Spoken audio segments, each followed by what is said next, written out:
오늘 말씀의 제목은 예수 믿으면 되지 왜 꼭 교회까지 다녀야 됩니까? 예수 믿으면 되지 왜 꼭 교회 다녀야 되는 그 제목입니다. 요즘 교회에 대한 고민이 참 많습니다. 특히 코로나 이후 한국 교회는 정체성을 잃은 것처럼 갈팡질팡하고 있습니다. 버티는 것도 힘들 지경입니다. 겨울을 맞이하기 위해 나무들은 몸 일부를 땅으로 떨어뜨립니다. 코로나의 겨울을 맞이한 교회도 늘 중요해 보이는 부교육자들을 잘라내었습니다. 부교육자에게 생활비를 드릴 만큼의 헌금이 되지 않기 때문입니다. 그나마도 열악한 환경과 미미한 사회를 받던 부교육자들은 교회에서 추방되어 길바닥에 주저앉을 판이 되었습니다. 그들의 가족은 누가 돌봐줍니까? 신학교회는 학생들이 응모를 하지 않습니다. 이제 얼마 후면 한국 교회에는 교육자 없는, 목사 없는 교회들이 참 많이 나올 것입니다. 실제적으로 저희 지방에서 1억을 그냥 드리고 3년간 매달 100만 원씩을 드리겠다고 해도 아직 응모하는 사람이 없습니다. 교회에는 더는 기적이 일어나지 않을 것만 같습니다. 성경에 기록되어 있는 교회의 모습과 지금 여기 우리들의 교회의 모습과는 너무나도 다른 것 같습니다. 이게 과연 하나님의 교회일까? 하나님의 교회가 정말 이런 것일까? 성령께서 역사하신다는 교회가 어째서 이럴까? 아무리 생각을 해보고 생각을 해봐도 잘 모르겠습니다. 또 한 분의 교회 이야기를 이렇게 들었습니다. 왜 교회일까? 라는 책을 쓰신 목사님의 질문은 코로나의 어려움 중에 교회를 이끌고 나가야 하는 저의 질문이기도 합니다. 교회가 무엇입니까? 왜 교회일까? 왜 교회일까라는 이 책은 노숙자들을 중심으로 한 개척교회를 시작하면서 경험하고 느끼고 고민한 내용을 소박하게 적어 내려간 목사님의 경험 고백입니다. 사실 저도 이 책을 읽으면서 프롤로그에서부터 가슴이 저려왔습니다. 이 목사님의 얘기를 조금 더 들어보도록 합시다. 냄새 펄펄 나는 노숙자가 교회를 찾아와 함께 예배드린다는 것은 정말 고통스러울 것입니다. 그 냄새, 형용하여 말하기 힘든 그 냄새를 맡으면서 1시간 동안 같은 자리에 동석한다는 것은 오미자 극도의 인내가 필요한 일입니다. 이 저자의 빌론입니다. 수년 전에 외진 곳의 교회에서 사역하면서 일주일에 한 번씩 지역 주민들에게 식사를 마련해서 대접해 드렸습니다. 말이 주민이지 절반이 노숙자리에 가까운 이들이었지요. 특히 그 중에 몇 분은 냄새가 정말 지독해서 함께 참석하는 사람들까지도 코를 막고 예배를 드린 그런 지경이었습니다. 앞에서 어르신들에게 재미난 이야기도 해주고 음식도 정성껏 대접해 드렸지만 마음으로는 당장 뛰쳐나가 버릴 지경이었다고 합니다. 진심으로. 그런데 이제는 그런 노숙자들이 오히려 교회로부터 뛰쳐나오고 싶다. 그렇게 한답니다. 노숙자들까지도 오기를 꺼려하고 싫어하는 교회. 코로나 시대의 교회는 혐오의 대상이 되었습니다. 코로나가 교회에서 집단 감염되어 뉴스에 나오고 있기 때문입니다. 어떤 기사 댓글을 보니 교회 차만 지나가도 꼴 보기 싫다고 한답니다. 이 교회의 종탑도 십자가가 꼴도 보기 싫다는 민원이 들어와서 구청에서 나와서 철거를 했습니다. 교회, 천덕꾸러기 교회.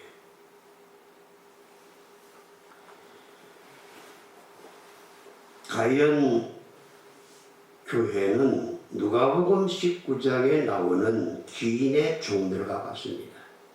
귀인은 먼 길을 떠나면서 종들에게 은 10문화를 주며 장사하라고 했습니다.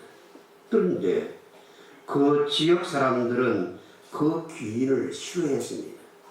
이 비유에 나오는 그 귀인은 누구입니까? 예수님입니다. 10문화를 맡은 분은 누굽니까? 교회입니다. 맞습니다. 지금의 교회가 딱 그렇습니다. 사람들이 교회를 싫어합니다.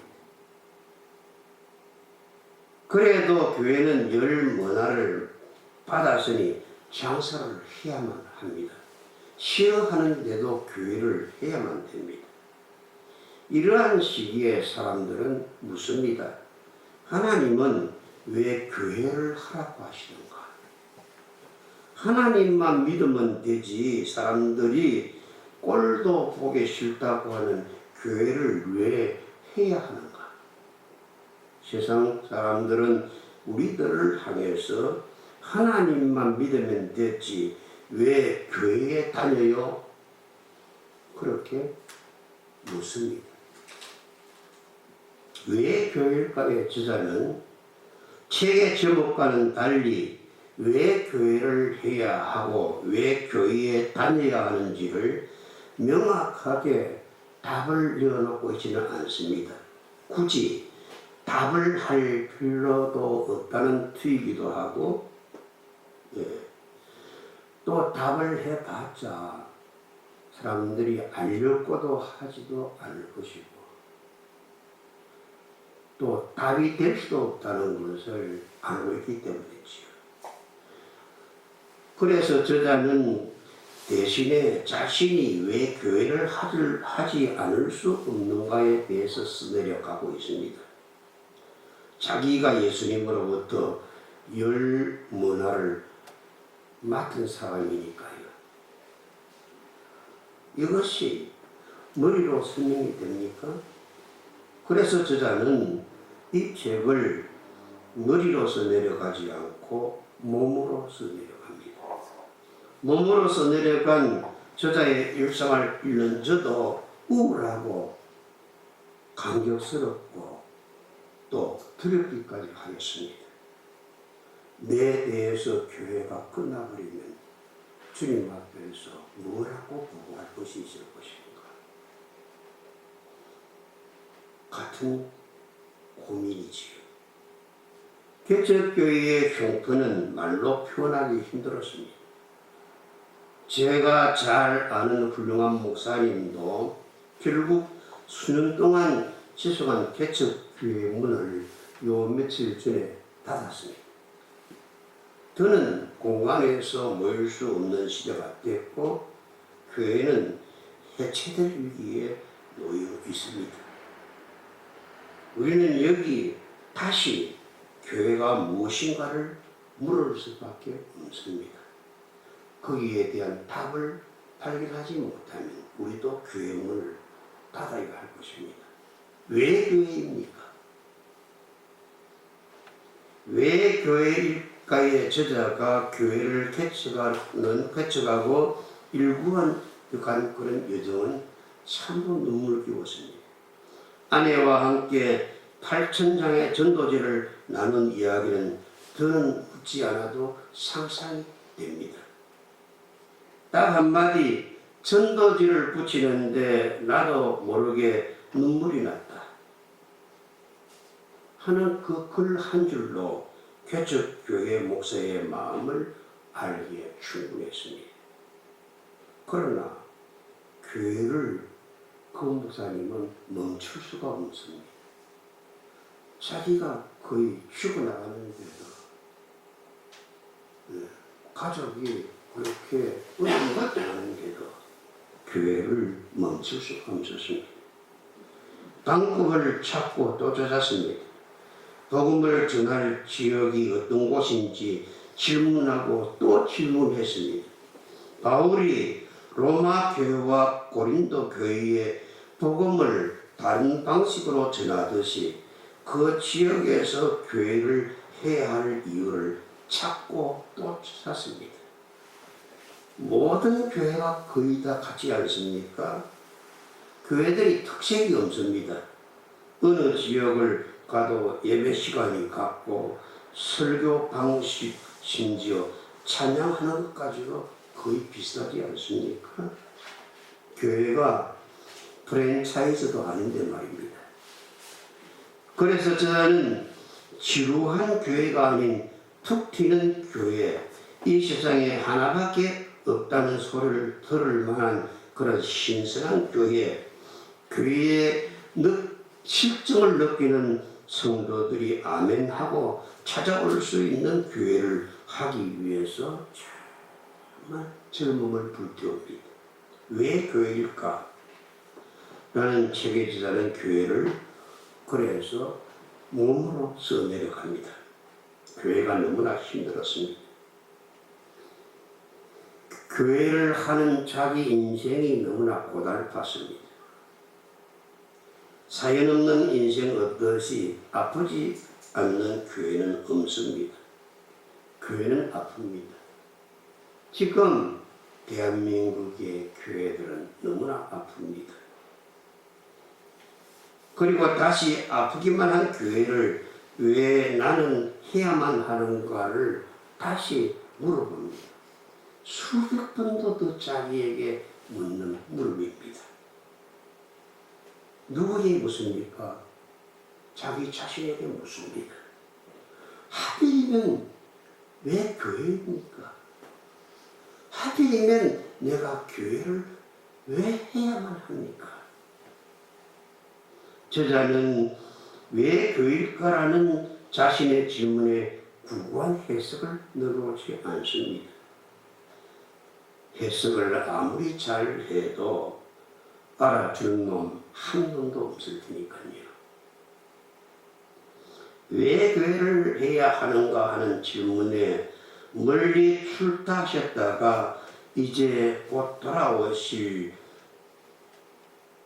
귀인의 열 문화를 내가 맡았으니까 나는 교회를 해야 한다는 것이 성경에서 찾은 자기가 교회를 해야 되는 이유였습니다. 그리고 나는 어렵고 힘들고 사람들이 싫어하는 교회를 하고 있지만 이것이 세상에서 제일 소중한 일이라고 자신에게 탈의하기 시작했습니다.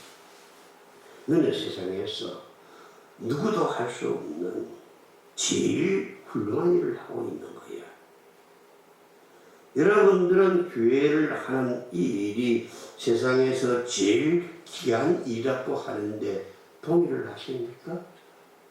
모든 사람들이 다 하나님 믿으면 되지 왜 꼭 교회를 가야 되냐 하고 교회를 그냥 마치 죄인 취급하는데, 그래도 여러분들은 교회를 하는 일이 세상에서 제일 귀한 일이라고 하는데 동의하십니까? 이 세상에서 제일 어렵고 제일 소중한 일이 무엇일까요? 생명을 살리는 일입니다. 아이를 낳아 튼튼하게 키우는 일입니다. 그래야 역사를 이어갈 수 있고 사람 사는 세상을 만들 수 있습니다. 이 세상에서 제일 소중하고 훌륭한 일은 아이를 낳아 아이를 건강하게 기르는 일입니다. 피투성이로 태어난 아이를 살려내는 일 말입니다.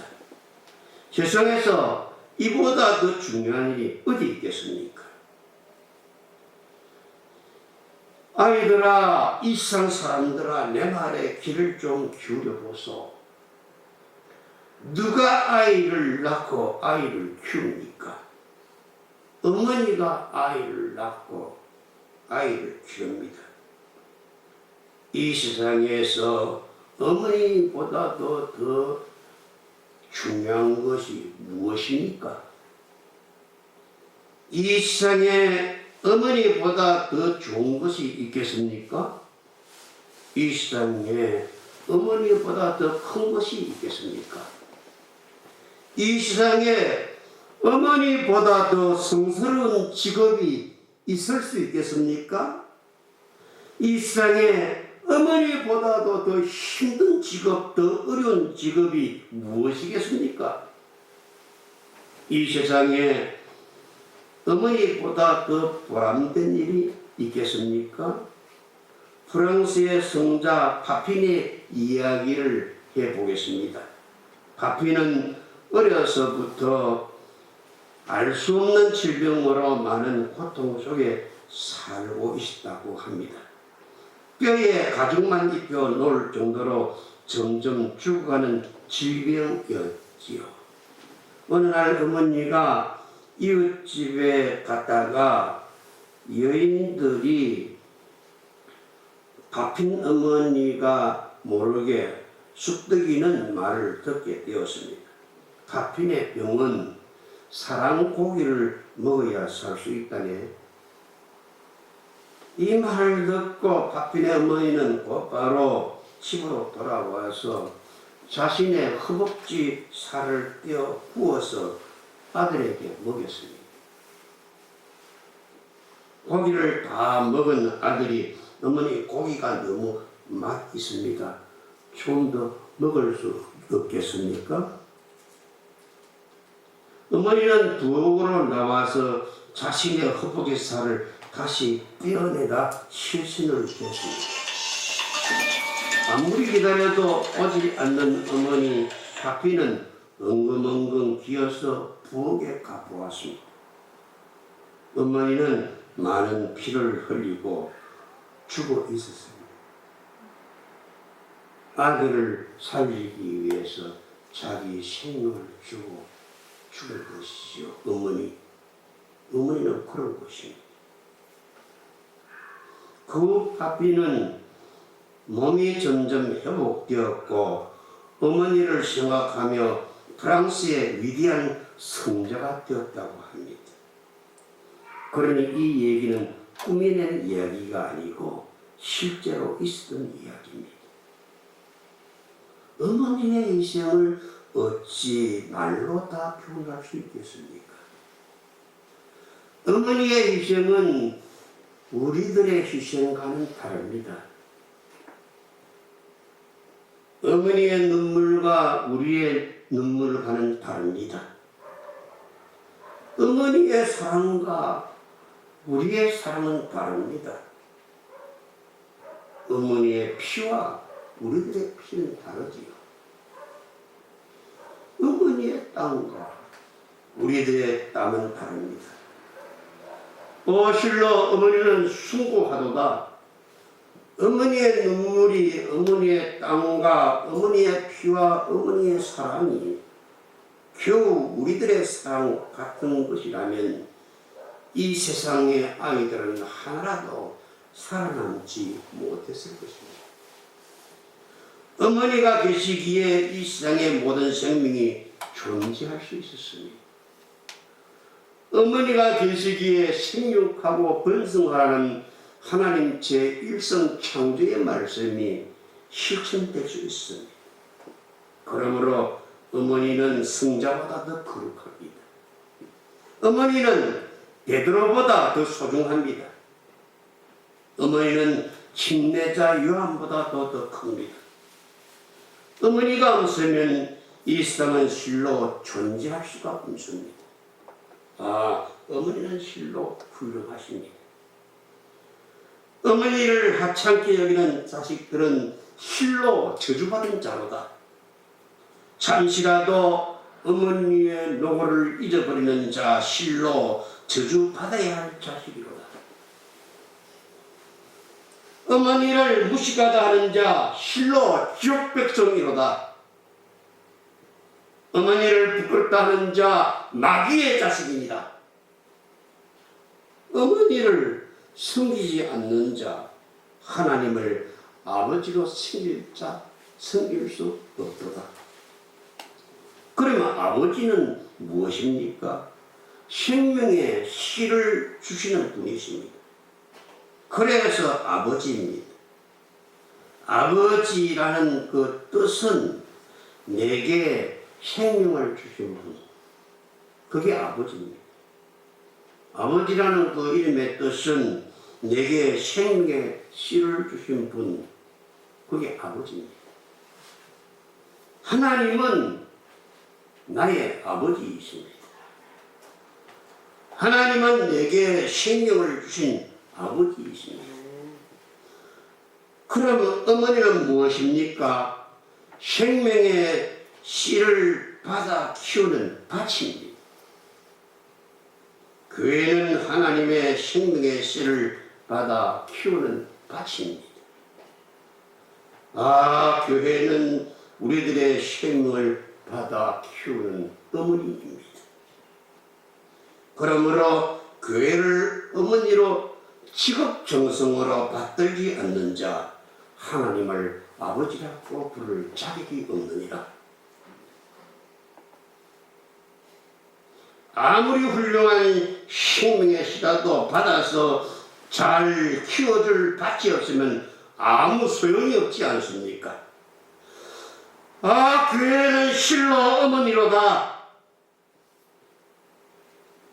교회는 실로 어머니처럼 가볍고 어머니처럼 실로 거룩하고 교회는 실로 어머니처럼 청순하며 순결하고 어머니는 존재한다는 그것 하나만으로도 우리는 실로 행복한 사람들이 되는 것처럼 교회는 여기 우리들의 어머니로 여기 있다는 것 그거 하나만으로도 우리는 행복자로다. 이것이 여기에 비밀이니라. 들을 수 있는 귀 있는 자는 아멘할지어다. 주님이 나의 어머니를 나무라고 구박할지라도 나는 어머니를 귀 받들어야 하는 것처럼 우리나라 모든 사람이 이 교회를 욕하고 구박해도 우리는 어머니를 귀안고 대신하여 돌을 맞아 피를 흘릴지니라. 어머니가 문둥이가 된다고 해도 나는 문둥이 어머니에게 입맞추리라.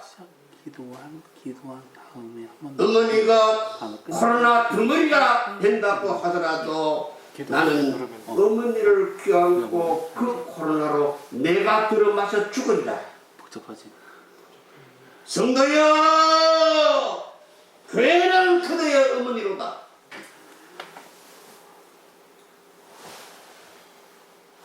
여기까지 설교하자니 나는 실로 가슴이 무마하여 더 설교할 수 없노라. 어머니 교회는 나를 낳아주셨나이다. 어머니 교회는 나를 키워주셨나이다. 어머니 교회는 내 영안을 열어 하늘길을 찾아 올라갈 수 있는 신령한 사랑으로 길러주셨나이다. 어머니 교회는 나를 키워 아버지를 찾아 하늘로 올라갈 수 있는 길을 열어주셨나이다. 젖을 먹이고 땀을 먹이고 눈물을 먹이고 피를 짜 먹어가면서 여기 우리를 키워주신 것이 어머니 교회로다. 하여 오늘 여기 우리 함께 모여 아버지 하나님을 찬송하지 않습니까? 어머니 교회가 어디 나만 낳고 키웠겠습니까? 어머니 교회는 연세대학교를, 이화여대 대학교를, 경희대학교, 한양대학교, 건국대학교, 중앙대학교, 숙명의학대학교를, 승전대학교를, 배지학당을 낳았고 연세 세브란스 병원을, 전주예수병원을, 부산 침례병원을, 제중공원을 낳았고 YMCA를 낳았고 YWCA를 낳았으며 CCC를 낳았고 한글로 된 성경을 반포하여 한글을 민중들의 가슴속에 심을 수 있게 되었고 소록도를 낳았고 이 땅에 민주주의를 낳은 것이 교회라는 그대들의 어머니입니다. 어머니 교회여, 어머니는 난강 이승원을, 월남 이상재를, 백범 김구를, 의사 안중근을, 서대필을, 도산 안창호를, 뭉치면 살고 해치면 죽는다라는 무남 이승만을, 사랑의 원약한 송양원을, 독립도사 주기철을, 죽으면 죽으리라며 일제 국회의사당 가서 대한민국 만세를 불렀던 안인숙 열사를, 16세의 나이에 3.1운동을 주창하며 만세를 부르다 꼬집처럼 떨어져간 유관순 열사를, 김마리아, 독립선언서 16인가 윤동철, 그리고 이 땅에 상무서를 낳고 길렀느니라. 어머니 교회여, 어머니는 윤보선 대통령을, 최규하 대통령을, 김영삼 대통령을, 김대중 대통령을, 이명박 대통령을, 문재인 대통령을 낳고 길렀느니라. 그러나 이들 중 자기를 낳고 길러준 어머니 교회를 핍박하는 자들 있으니 오라 탕자로다. 탕자여, 회개하고 돌아오라. 너는 어머니의 교회를 아프게 해서는 못 쓰느니라. 어머니의 교회를 핍박하여 이 땅에 교회를 말살시키면 누가 있어 이런 아들들을 낳아서 길러 내 조국 대한민국을 빛낼 수 있겠는가? 오라 통제로다. 돌아오라 통자여. 오늘도 어머니는 신나간 자식을 기다리느니라. 울고 또 울어 눈물이 짓는다. 어머니 교회여, 오늘 이 부르다심은 목나 울려 목이시게 어머니를 부르나이다. 교회여, 우리의 어머니 교회여, 이 세상이 모두가 다 어머니에게 돌을 던진다 할지라도 우리들은 어머니 교회를 지키겠나이다. 어머니 교회를 위하여 우리의 목숨을 바쳐 순교하겠나이다. 어머니 교회여, 우리가 어머니 교회를 위하여 어려움을 참고 궁핍만 건디며 어머니 교회여, 어머니 교회에게 효도하겠나이다. 기도합시다. 주여, 고맙고 감사합니다. 저희들에게